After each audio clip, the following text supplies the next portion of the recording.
hablaba Javier de la creatividad, de la innovación, que son realmente dos asuntos recurrentes en la cocina contemporánea, de vanguardia, pero ¿qué significa exactamente? O sea, ¿qué entendemos realmente por creatividad e innovación? Y lo más importante, ¿cómo podemos aprender a utilizar tanto la creatividad y la innovación como herramientas en el día a día del trabajo del cocinero? Pues son muchas cuestiones, son muchas preguntas, Pepe, y lo cierto es que para resolverlas tenemos con nosotros a Diego Prado. Diego Prado es chef creativo, es investigador, siempre entre la ciencia y la cocina. Ha centrado su carrera sobre todo en los departamentos de I+D, de instituciones, también de restaurantes del mayor reconocimiento internacional. Actualmente es director de Alchemist Explore, que es además el Departamento de Investigación y Desarrollo del restaurante Alchemist, con 2 estrellas Michelin y que está en Copenhague, en Dinamarca. Desde allí, desde el frío han venido hasta aquí, hasta Navarra, donde ahora no hace tanto frío. Se ha convertido en un foco de inspiración, y un referente en cuanto a innovación y en cuanto a vanguardia, con multitud de restaurantes reconocidísimos. Bueno, en el caso del que estamos hablando, centrado Alchemist, centrado en el ámbito de la sostenibilidad y la lucha frente al desperdicio alimentario, es uno de los representantes, además de la corriente gastronómica Zero Food Waste, apuesta por las fermentaciones, emplea plantas silvestres y hasta insectos y especies invasoras. No te lo pierdas. No se lo pierdan porque lo vamos a ver aquí ahora mismo. Lo vamos a ver enseguida. Pues damos la bienvenida, ¿no? Damos la bienvenida. Diego Prado, y listos para escucharle.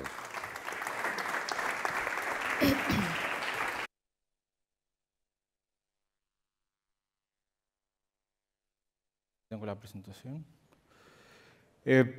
La idea un poco de la charla es sobre todo dar un poco mi visión de mi experiencia. Yo diría que más de 10 años, en estos últimos 10 años, he sido 100% dedicado a la investigación y el desarrollo, siempre desde un punto de vista académico, pero sobre todo muy directamente relacionado a la cocina, ¿no? Como con un pie siempre, digo, como en la cocina y un pie directamente en la parte académica y la parte mucho más de ciencia, ¿no? Así que de alguna forma quiero mostrar un poco cómo entiendo yo lo que es un departamento de investigación y desarrollo en un restaurante. Y voy a mostrar 4 ejemplos que he estado haciendo durante los últimos 2 años en Alchemist, un poco ilustrando todas las cosas que les voy a comentar, ¿no? Sobre todo vamos a hablar de esto, yo creo que está un poco corrido ahora, pero de qué, voy a decir de manera personal, entendemos cuando hablamos de estas palabras, ¿ya? Porque creo que son palabras, voy a decir, bastante prostituidas en la actualidad. Cualquier cosa es sostenible, cualquier cosa es creativa, ¿no? Y de alguna forma hacer un marco de entendimiento, al menos de un punto de vista personal, ¿no? Sobre todo la parte de sostenibilidad, como todos hablamos, investigación y desarrollo, y obviamente cómo la parte de creatividad puede llevar a la investigación y el desarrollo, y cómo esa investigación y desarrollo puede o no ser una innovación. Perdón, por otro lado. Siempre me gusta partir con esta frase extremadamente cliché, pero me gusta. De alguna forma, bueno, dice, investigar es ver lo que todo el mundo ha visto y pensar lo que nadie más ha pensado. Siempre he pensado de que a lo largo de mis últimos años de carrera, en realidad todo esto que la gente dice que es súper creativo, súper innovador, en realidad no es nada nuevo. No es nada nuevo. Siempre son cosas que se han ido cambiando de contexto, cosas que ya existen referencias, sobre todo documentación científica en muchos de los casos que van a ver, y cómo de alguna forma el conocimiento científico o el conocimiento en general permite de alguna forma tener una ventaja creativa a la hora de empezar a hacer investigación, ¿no? Porque es tan sencillo como mientras más sabes, más puedes hacer, así de simple.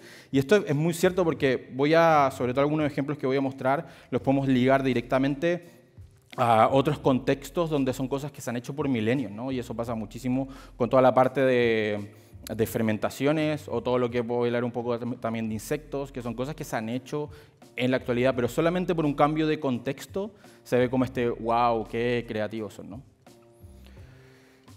Como ese cambio de contexto, lo principal de esto es hacerse estas preguntas, ¿no?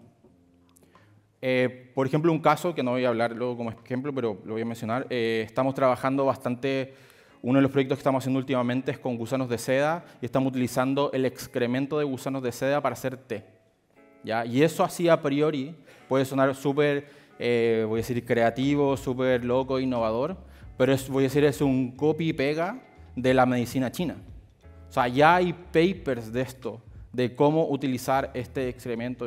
Y solo, obviamente no es tan fácil como copiar y pegar, hay que hacer un poco de proceso de desarrollo, pero de alguna forma, cómo simplemente el cambio de contexto y dónde se está poniendo es algo que obviamente hace todo en realidad, ¿no? Aquí voy a decir la palabra contexto como 50.000 veces, porque en realidad es todo, ¿no? Sobre todo en la parte de los insectos, es como decir, servir hormigas en México no tiene absolutamente ninguna novedad ni nada, pero obviamente hacer ese cambio de contexto y servirlas en un restaurante nórdico con las hormigas que obviamente son de esa misma zona, con otras cualidades organolépticas, y ese entendimiento y esa investigación realmente es lo que hace que esto sea, voy a decir, innovador, ¿no? O creativo, como querían decir. Y todas estas preguntas que obviamente podrían ser muchísimas más, ¿no? Pero el por qué, el dónde, el cómo, el quién va a consumir esto, ¿no? Muchos de los ejemplos que van a ver o cosas que voy a mencionar, obviamente estamos hablando de yo siempre menciono de que, por ejemplo, Alchemist al menos es una burbuja dentro de una burbuja. Si ya Copenhagen es una burbuja gastronómica, Alchemist es una pequeña burbuja dentro de esta burbuja. O sea, tenemos voy a decir, la vitrina nos permite servir, voy a decir, prácticamente cualquier cosa, ¿no? Y eso en otro contexto no sería posible, ¿no? Por eso esto es clave a la hora de ponerse a hacer investigación y desarrollo, es todo esto. ¿Por qué lo estoy haciendo? ¿Dónde lo voy a hacer? ¿Cómo? ¿Y a quién se lo voy a servir? ¿No? Esto está en inglés, no lo traducí, pero creo que es bastante entendible. Es, de alguna forma, los recursos son las herramientas que nos ayudan a responder las preguntas anteriores, ¿no? Actualmente, y creo que en toda la última parte de la carrera, en los I+D que he estado, sin duda la parte de las colaboraciones creo que es una parte clave. Colaborar es lo más fundamental que puede haber en un departamento de investigación y desarrollo, sin una colaboración real, tanto académica como con otros académica, o sea, universidades o centros de investigación, o con otros restaurantes, incluso con productores. Un I+D no es nada, ¿no? Tenemos obviamente aquí separación, voy a mencionar algunos cuando menciono el ejemplo, pero con toda la parte académica, obviamente, actualmente nosotros somos bastante privilegiados de trabajar con muchas universidades alrededor del mundo por distintas cosas, ¿no? Obviamente, cuando digo colaboraciones reales, a lo que me refiero es de que de alguna forma, obviamente nosotros les entregamos conocimiento a ellos y ellos nos entregan conocimiento de vuelta. Y de alguna forma son proyectos que compartimos valores a la hora de obtener el resultado, ¿no? Cosas fáciles como que sería en un departamento de microbiología, pedir análisis microbiológico con fermentaciones que nosotros estamos haciendo y de alguna forma poder entender qué es realmente lo que está pasando en lo que estamos haciendo en el restaurante. Nosotros dar, voy a decir, esa parte creativa, gastronómica o esa visión que voy a decir muchas veces la parte académica no tiene, ¿no? Por ejemplo, algo que pasó hace muy poco, estamos ya en muchas de las cosas que van a ver y muchísimas de las cosas que utilizamos en el restaurante están en voy a decir, área gris de ser incluso legales, ¿no? Porque no es que sean ilegales, pero tampoco es que sean legales en ese sentido, porque nunca se han consumido anteriormente.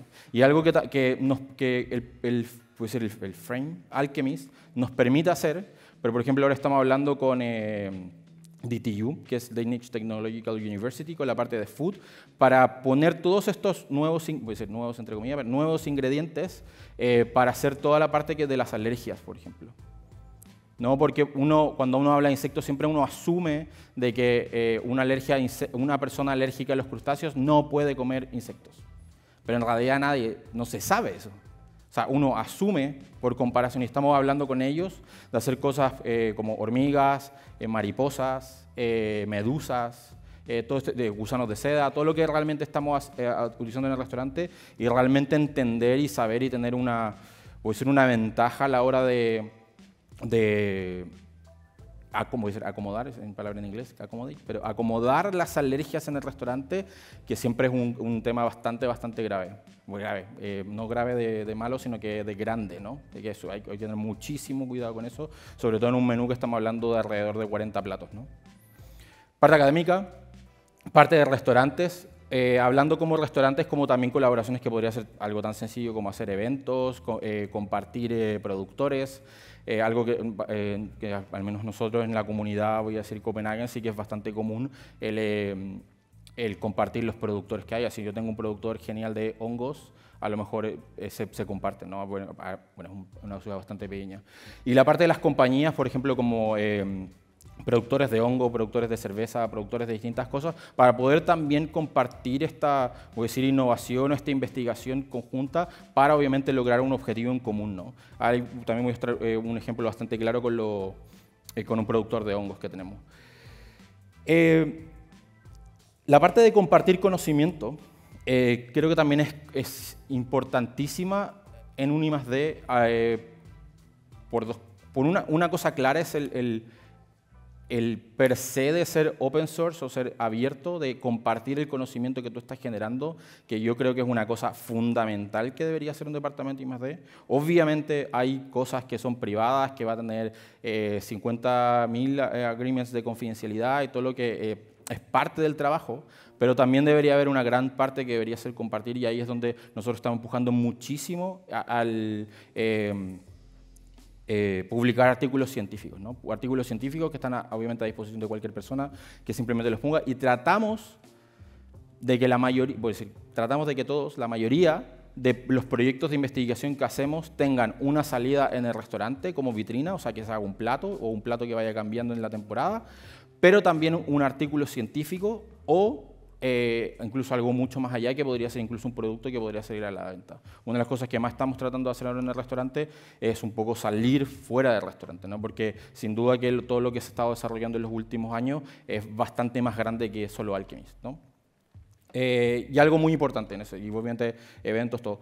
Una cosa muy relevante arriba, y que pasamos como la parte, es todo esto tiene que tener ciertos valores, ¿no? Nosotros siempre hablamos de la sostenibilidad como sostenibilidad, pero yo, por ejemplo, me consta de muchos restaurantes que nosotros estamos lejísimos de ser un restaurante sostenible, pero el tenerlo como valor y como, incluso van a ver unos ejemplos casi como una herramienta creativa, el hecho de utilizar descartes o utilizar partes que normalmente serían tiradas a la basura, ya nos pone a todos al menos el mismo mindset, ¿no? De que todos tenemos esta, de alguna forma, búsqueda de esto, y sabemos el valor que tienen estas cosas que en cualquier otro lado serían descartados, aunque aún así, voy a decir, por los estándares que se tienen y por el tipo de cocina que se hace, obviamente también hay bastante descarte. Y ahí también, bueno, sin hablar de esto, estamos haciendo otras actividades, como por ejemplo cosas bastante básicas como hacer compost y fertilizante, ¿no? Que viene una empresa que directamente lo saca y está ahí mismo en la isla,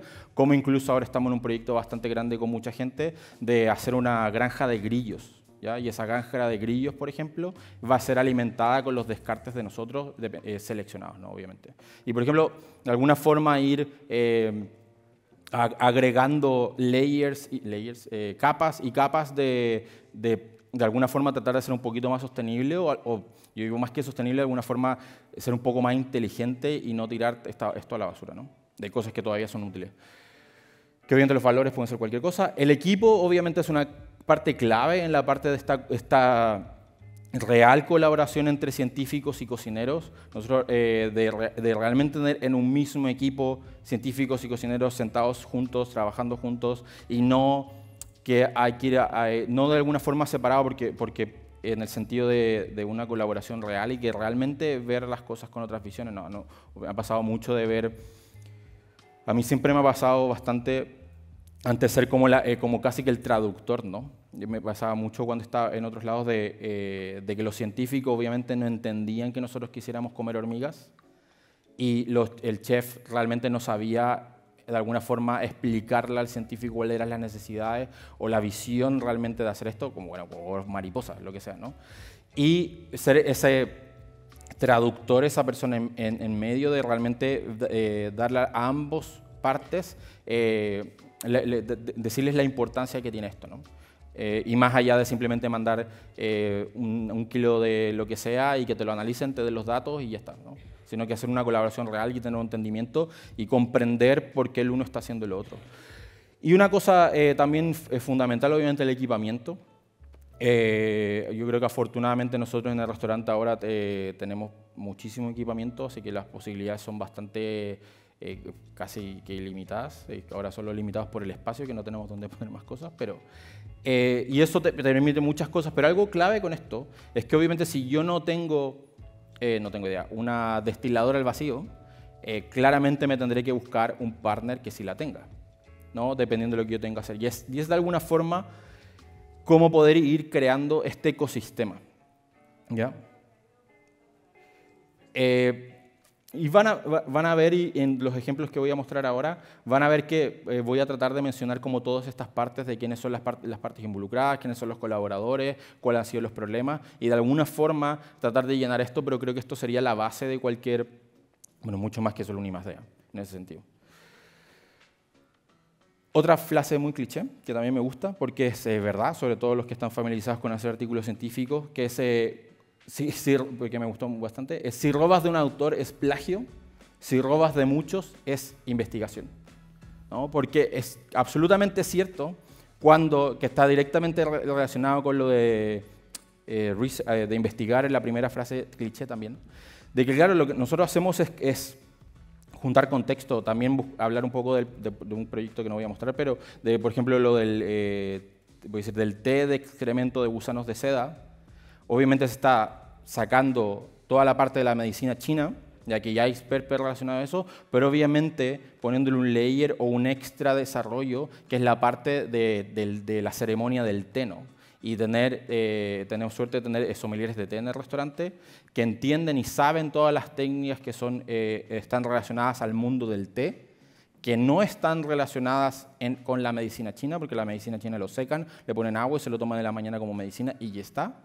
Sino que poner esa extra capa o ese filtro gastronómico con el equipo que tengas, porque obviamente esto es solo posible y se puede llegar tan lejos como el equipo que tengas, y ahí estoy hablando de que vamos juntando distintas cosas que ya existen, ¿no? Una frase un poco exagerada, pero es verdad. Voy a mostrar 4 proyectos, 4, si mi memoria no me falla. Estoy viendo mi cronómetro aquí, parece que tengo tiempo. Un poco explicando todo y van de distintas cosas, ¿no? Algunos más sencillos, otros un poco más complicados. Lo primero, hablando de subproductos, ya que es una parte, como les comentaba, que obviamente se puede encajar en la parte de sostenibilidad, pero sobre todo yo creo que desde una mirada, mirarlo como una herramienta creativa, que es algo que voy a decir cuando casi, en un mundo que cuando prácticamente todo está hecho y todo se ha visto, ¿no? Nosotros siempre tratamos de empujar bastante y ir mucho, o sea, pensar se dice out of the box, pero muchísimo out of the box, cosas que jamás se hayan servido. Y esto ha servido bastante de nosotros hablar. Lo que hacemos es básicamente hablar con una empresa que a lo mejor ya es un proveedor de Alchemist o de donde sea, y le pedimos básicamente que nos envíe todo lo que él no vende, todo lo que él tira a la basura, ¿no? Hemos hablado con el proyecto que voy a mostrar de King Crab, me imagino cangrejo real, será en español, de cangrejo real o también de pescados y de cosas como vino de cereza, que por ejemplo en Dinamarca obviamente no es un productor de vino de uva, vino de uva grande como sabrán, pero hay un productor de vino de cereza bastante grande y hicimos un poco lo mismo, ¿no? También, de nuevo, copiando y pegando lo que se ha hecho en Japón con las lías del sake, que saben, las lías del sake en Japón se venden, uno las puede comprar en un supermercado en bolsas y se utilizan mucho para hacer postres o para curar pescados o para hacer cosas. O sea, es un condimento que es un producto que se vende, no es un descarte, ¿no? Ese es el tema, ese es lo importante. Y un poco sacando todo el conocimiento que existe de eso, se aplicó básicamente lo mismo, pero a las lías del vino de cereza, ¿no? Y lo mismo, y empezamos a hacer platos, hicieron algunos platos, empezó a curar pescado, bueno, todo lo que se le ocurra que se pueda hacer con eso. Y también hicimos lo mismo, nos mandaban hojas, nos mandaban flores, bueno, y eso nos ha servido bastante para crear distintas cosas. También estoy utilizándolo cuando crecen los hongos, o sea, hay una empresa que crece champiñones ostra en borras de café, que se llama Beyond Coffee. Y estábamos utilizando esos hongos para hacer distintos proyectos, voy a mencionar otro proyecto con ellos, y nos estaban enviando también, por ejemplo, las bolsas de micelio que sobran adentro, que con borras de café o con madera, con todo, para hacer caldos, para hacer distintas cosas, y de alguna forma también dar extra, porque obviamente ellos dicen que, es sostenible porque ellos obviamente lo mandan a hacer compost, ya hacen fertilizante, y eso es como su forma de hacerlo, de reutilizarlo, ¿no? Pero lo que nosotros tenemos, al menos nuestro valor, es obviamente darle un valor gastronómico, ¿no? Darle un valor de que alguien realmente se pueda comer un caldo de descarte de micelio de una producción de hongos o lo que sea, ¿no? Esto es una colaboración que hicimos con un productor, con una empresa que se llama MS Dona, que son noruegos. Están en el norte de Noruega y le venden king crab en inglés, centollo, a todos los restaurantes fine dining del norte de Europa, me atrevo a decir, a todos, incluyendo nosotros, pero como muchos más. Y hablando con él decía que en alta mar, cuando los noruegos lo que hacen, aparte que la centolla ya hay un tema climático importante porque ya es una especie invasora per se, de que destruye todo lo que está alrededor de los centollos. Él dice que en alta mar lo que hacen ellos y todas las empresas, porque él es como una especie cooperativa que le compra a muchos pescadores, es sacar las patas en alta mar, las patas se ultra congelan directamente en el bote, y todo el resto, o sea, toda la cabeza con todos los interiores, con todo, se tira directo al mar, de vuelta. Y en el mejor de los casos lo que se hace es se trae de vuelta, se muele y se hace comida para peces. En el mejor de los casos. Y hay mucha gente que no lo hace porque obviamente tiene un coste extra que el vender la comida de peces obviamente no le da el valor que no vale la pena, básicamente, ¿no? Así que, si se imaginan un centollo, la cabeza y todo eso es mucho más que lo de peso y de todo lo que se puede sacar las patas. Así que él estaba con esta problemática y le dijimos, mira, mándanos todo lo que no vendan ni tirar a la basura. Había muchas partes que obviamente eran absolutamente inutilizables, sobre todo por el olor a amoníaco bastante fuerte que tienen, otras partes que no se podía, bueno, distintas cosas, ¿no? Pero dentro de esas cosas encontramos esto. Esto, voy a decir en inglés, se llama abdominal flap. Busqué ahora en la mañana, de hecho, y es solapa abdominal, que es esta, voy a decir, no es una cola, normalmente uno le dice cola, pero no es cola, es una solapa abdominal, que es esto que es donde las hembras ponen los huevos, ¿ya? Esto, ¿qué es lo que está ahí? Es una parte grande, o sea, no traje ninguna parte para mostrar, debería haber traído ahora que lo pienso, pero parece prácticamente un animal por sí solo, básicamente. Y cuando sacan esta parte, estamos hablando de que cada uno de estos tiene alrededor de entre 100 y 150 gramos de carne adentro, que obviamente es distinta a la carne de centollo porque es otra parte, como si agarramos una vaca y no esperamos que el filete sea exactamente igual que la pierna. Obviamente son partes distintas de carne, pero es una parte espectacular, de verdad que es buenísima. Y otra parte que se descarta absolutamente es el caviar, las huevas de centollo, que son espectaculares, son realmente buenas, y ellos tienen una cuota de hembras que se pueden sacar al mes, que son bastantes. Y de hecho ahora nosotros en el restaurante somos los únicos que le compramos esto y le compramos absolutamente toda la producción del año de una. Y nosotros en el restaurante las seleccionamos dependiendo de la talla, porque es verdad que incluso cada semana, cuando van llegando, son distintas, sobre todo de textura, ¿no? Porque estos huevos son huevos que ya están fertilizados.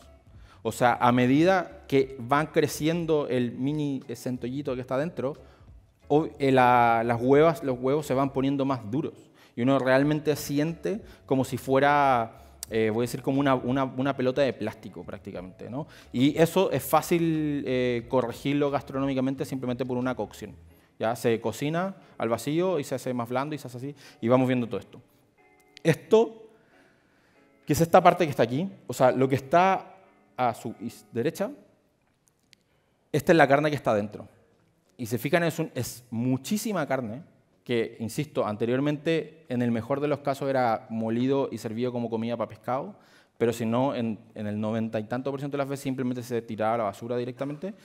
Y es algo que la verdad que voy a decir, investigación gastronómica en la parte culinaria fue bastante básico, porque en realidad es igual que cocinar cualquier pata de centollo que quieran, o sea, si lo quieran marinar o no marinar, o dorar o freír o lo que quieran, ¿ya?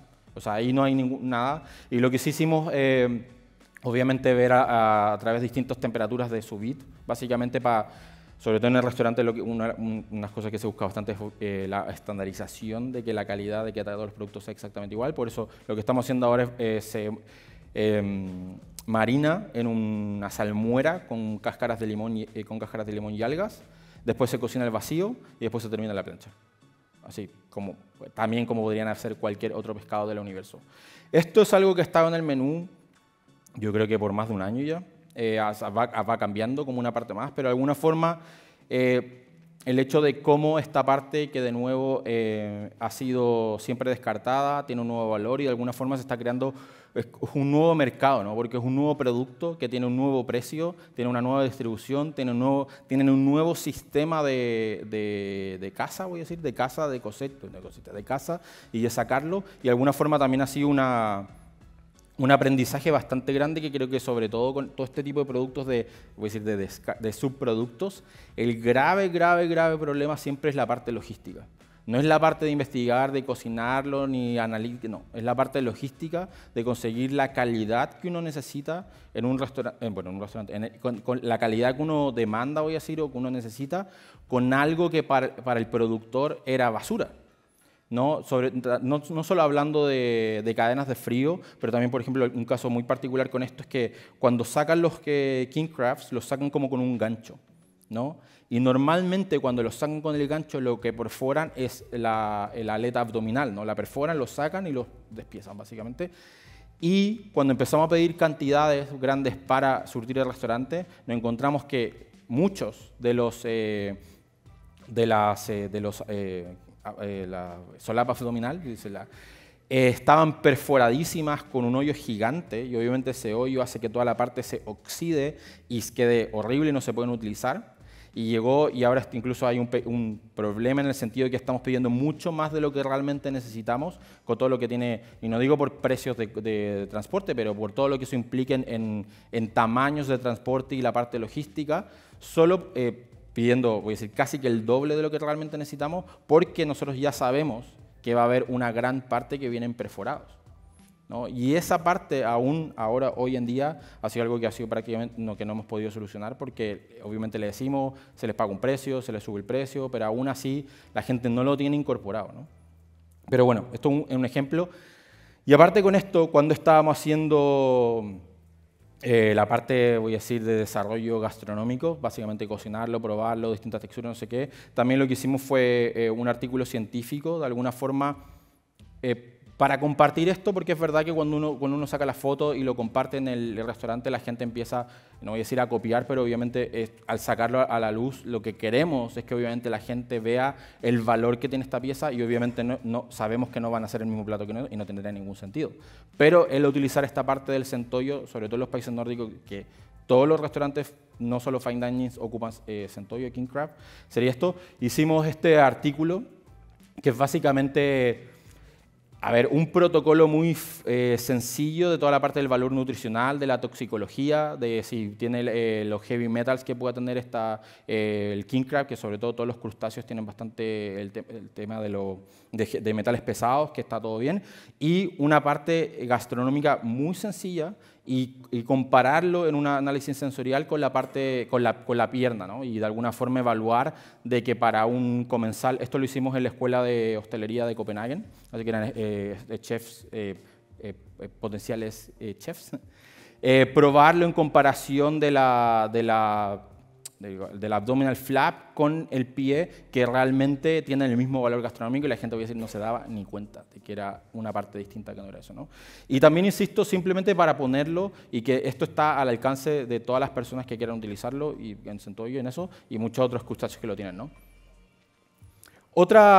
Eso voy a decir, un ejemplo en el tema de lo que estamos hablando de subproductos, sostenibilidad, todo, ya les comenté que este mismo ejercicio lo tratamos de hacer con muchas otras empresas que nos manden, que les pedimos directamente cosas que ellos no venden para ver qué posibilidades gastronómicas tiene, y eso podría terminar en el menú y también podría ser un artículo o algo un poquito más que eso, ¿no? Esto es si ven, es un Petri dish, ya con un micelio. Esto fue, voy a decir, casi un proyecto de corona, de COVID, básicamente, porque lo empezamos a hacer justo antes de que fuera el lockdown. La verdad es que en Copenhague fuimos bastante afortunados de que, a pesar de que los restaurantes estaban cerrados, nosotros seguíamos trabajando sin problema, no se utilizaba mascarilla, estaba todo abierto sin problema. Así que eso nos permitió hacer muchísimas cosas y sobre todo en la parte de I+D avanzar muchísimo, ¿no? Porque el restaurante no daba servicio, pero I+D sí seguía trabajando, ¿no? Esto parte de esto. Estos son, voy a decir, PDA, el típico base para crecer hongo que es normalmente en base a agar-agar con sustratos, que es normalmente almidón, azúcares simples, normalmente es potato, dextrose, agar-agar, es típico del PDA. Hay muchos otros para hongos que tienen extracto de malta, extracto de levadura, distintos, ¿no? Pero uno súper estándar y es como en esta foto de la izquierda, la otra la saqué de internet, pero la foto de la izquierda, solo porque tiene el honguito, es una foto real de cómo en Beyond Coffee, que es la empresa de hongos que está en Copenhague, de alguna forma es el inóculo inicial, con lo que ellos sacan un trocito de este micelio e inoculan las bolsas ya autoclavadas de serrín o de borras de café o de lo que sea, dependiendo del sustrato, ¿no? Esto es como el inóculo, ¿no? No sé cómo decirlo, la madre donde sacan el trocito y lo ponen. Y empezamos a verlo y decir, wow, que se ve increíble, y sobre todo algo increíble era la textura que tiene el micelio. Esto es un champiñón ostra. Ambos son un champiñón ostra, solamente el micelio y en el otro que está fructificando ya. Y era cómo hacer, de alguna forma, de nuevo, buscando algo distinto, ¿no? También como una herramienta de creatividad, el hecho de visitar, sin duda una herramienta muy grande de creatividad es visitar productores y ver cosas que obviamente sería imposible ver, como esto. Y empezamos a trabajar en cómo hacer esto comestible completamente. Ya, de hecho, tengo unos aquí. Que es... estos son pruebas muy antiguas. Y lo que hicimos fue, básicamente, hacer el caldo de agar-agar sabroso, ¿no? Ellos ya utilizaban una mezcla de agar-agar que es bastante estándar para crecer hongos, que está en base a extracto de levadura, extracto de malta, dextrosa, agar-agar y agua, básicamente. También le ponen algunos minerales, pero es básicamente eso. Y ya utilizaban eso, así que eso ya era un buen camino porque el extracto de levadura y el extracto de malta saben bien ya, ¿no? Y era empezar a regular este tipo de cosas. Cambiamos el agua. Como esto era champiñón ostra, era lógico hacer algo que subiera más a hongos. Así que hicimos un caldo de hongos, reemplazando el agua, con lo mismo extracto de malta, azúcar. Fuimos capaces también, algo que nos da un poco de miedo, era colocarle sal al medio, porque saben, obviamente, los hongos y los micelios son, bueno, hay muchos peros, pero un poco que rechazan eso, pero la verdad es que fuimos capaces de ponerle sal también.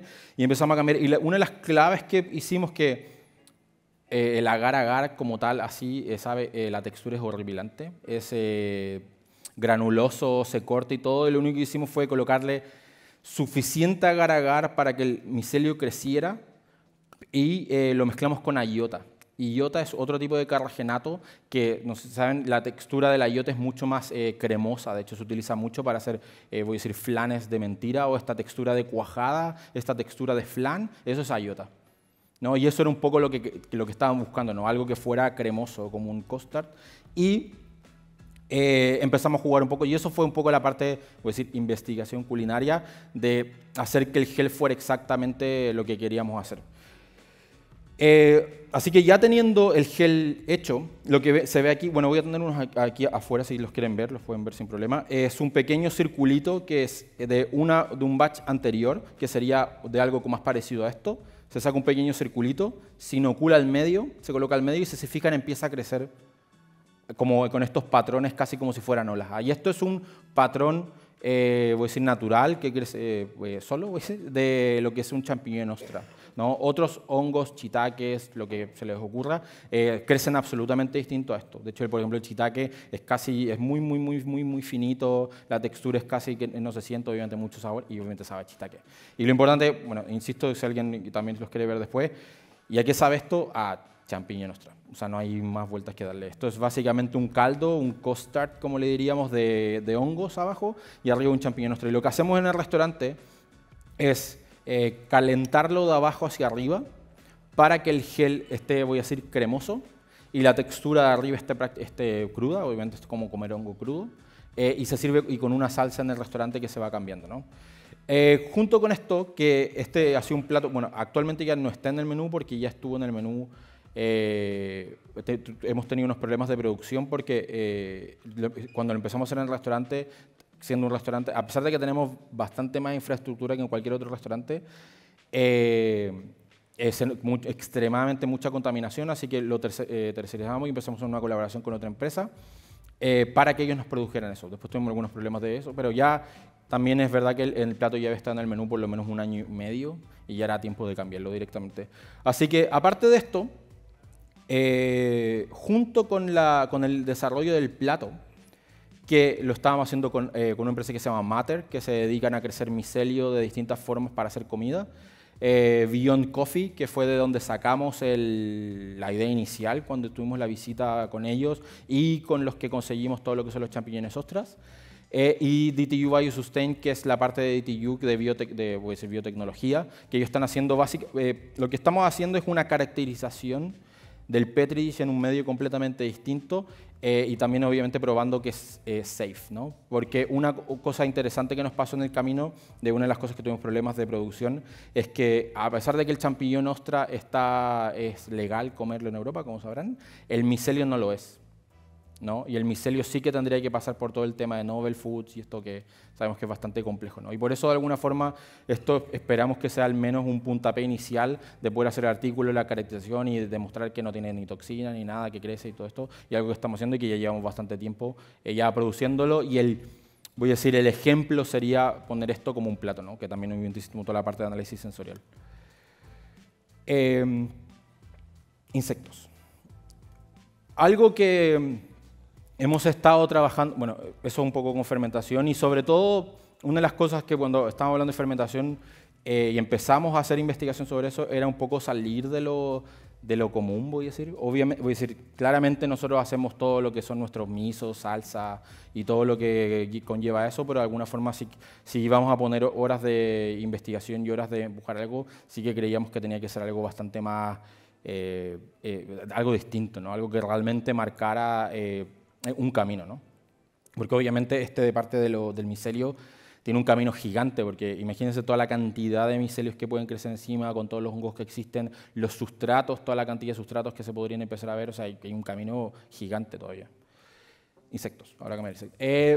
La verdad que estamos utilizando bastantes insectos en el restaurante, no porque haya sido una decisión de decir, uy, vamos a utilizar insectos, sino que ha sido bastante natural, la verdad.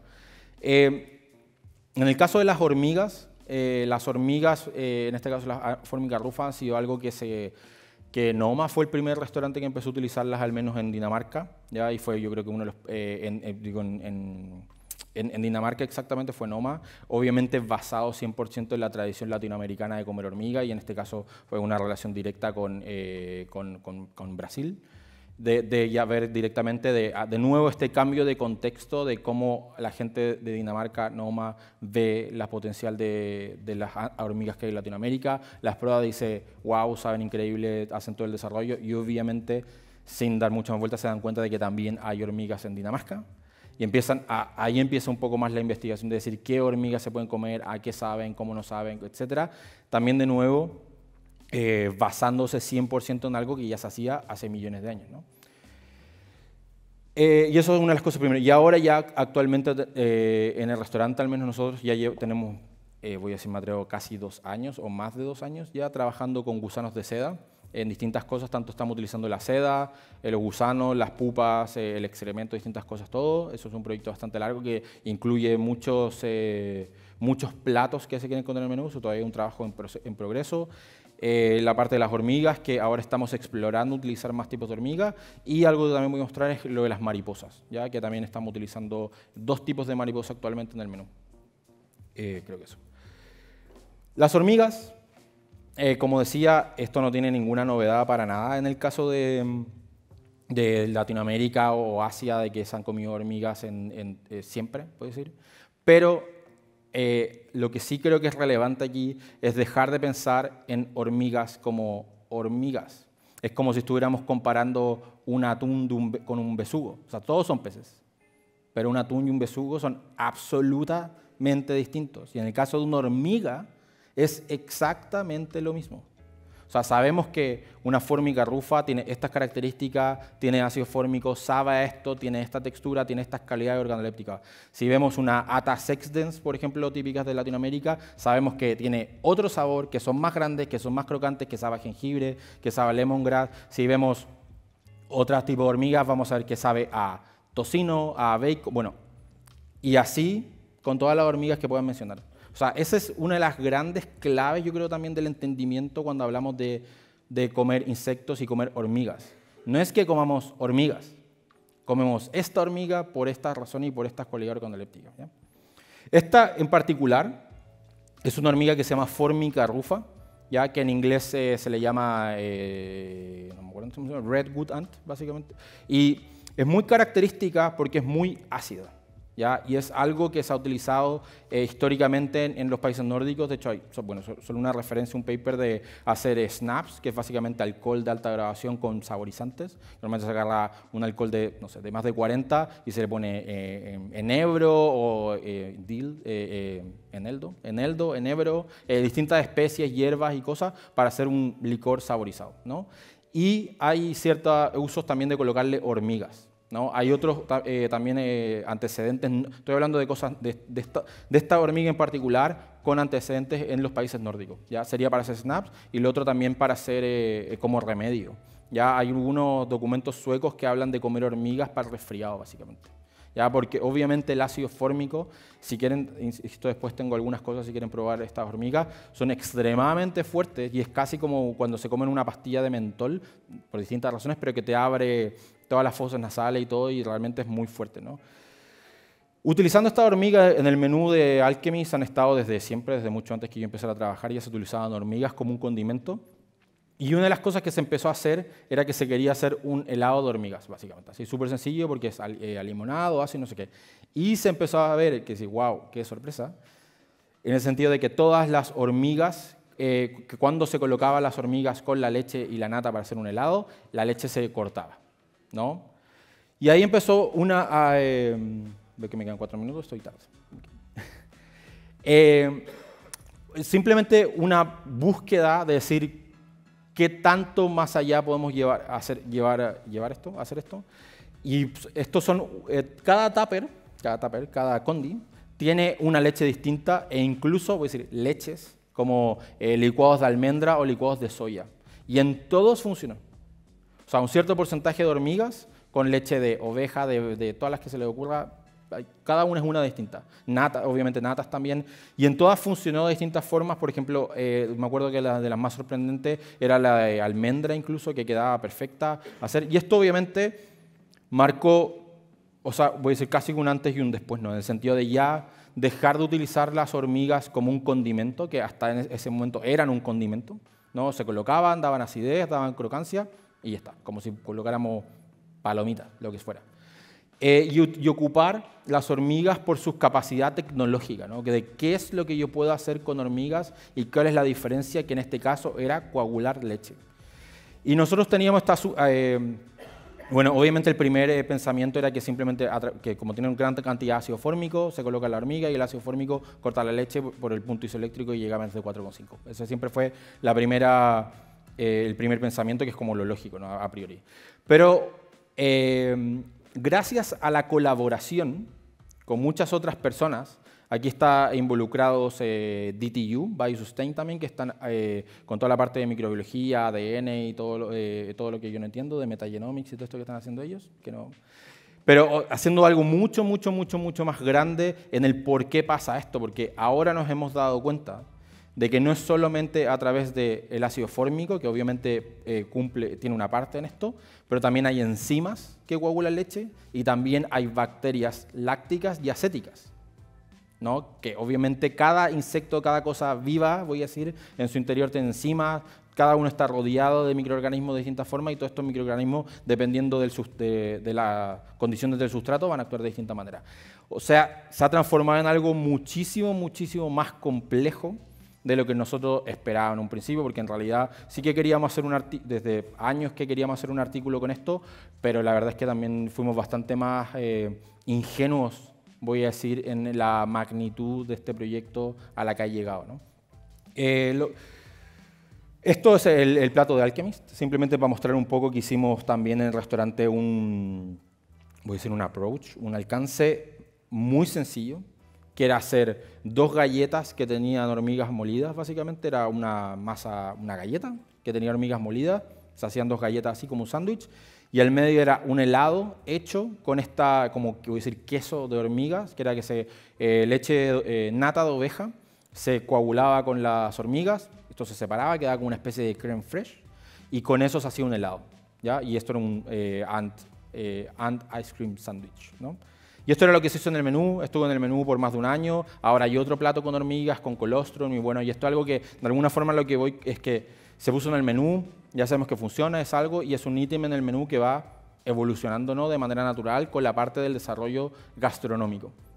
Ya, pero aparte, paralelo, y que también toma bastante más tiempo, estamos haciendo esta colaboración que ha llegado muchísimo más lejos de lo que nosotros pensábamos, porque ha tenido todas estas personas que estamos haciendo de la Universidad de Copenhague, DTU, el Globe Institute, que está en la Universidad de Copenhague, y también con el Basque Culinary Center, que empezamos a hacer todo el análisis de texturas con el yogur, y empezar a agregar capas y capas y capas y capas a este proyecto, e incluso algo increíble que una de las personas involucradas está haciendo su doctorado en Bulgaria y, ¿cómo se llama? Trace Back, como encontraron que el origen del yogur, del Lactobacillus bulgaricus y del origen del yogur en Bulgaria y en Turquía es por hormigas.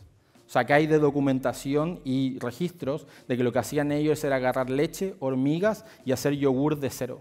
Y ese era el yogur cero, ¿no? En Turquía también es lo mismo, que agarran incluso los huevos con hormigas, los muelen y eso lo utilizan como starter, ¿no? O sea, que ha crecido muchísimo, muchísimo más y todavía es un proyecto que no sé cuándo terminará, pero todavía seguimos en esa parte, aunque en el restaurante ya esté más que involucrado. Y como último proyecto, que estoy bastante atrasado por lo que veo, pero rápido, es lo de las mariposas. Desde el día 0, yo creo que en Alchemist, a través de Rasmus, que es el head chef y el dueño, él estaba, voy a decir, obsesionado con poner mariposas en el menú. Así, mariposas de verdad. O sea, teníamos que poner mariposas de verdad. El primer approach y lo primero que hice fue hablar en el Jardín Botánico de Copenhague. Hay un greenhouse gigante de mariposas, creo que es uno de los más grandes de Europa con mariposas. Y me puse en contacto con ellos porque tenemos bastante buena colaboración con la Universidad de Copenhague. Y era de dónde conseguían sus mariposas, cómo hacerlo. Y de hecho la primera idea que nosotros teníamos era hacer un greenhouse en el restaurante y tener mariposas, porque comprar mariposas es tan sencillo como comprar pescados. Llaman a un proveedor, oye, quiero 100 mariposas de este tipo, 2 de este tipo, no sé qué, llegan las pupas, uno los pone en el greenhouse y crecen.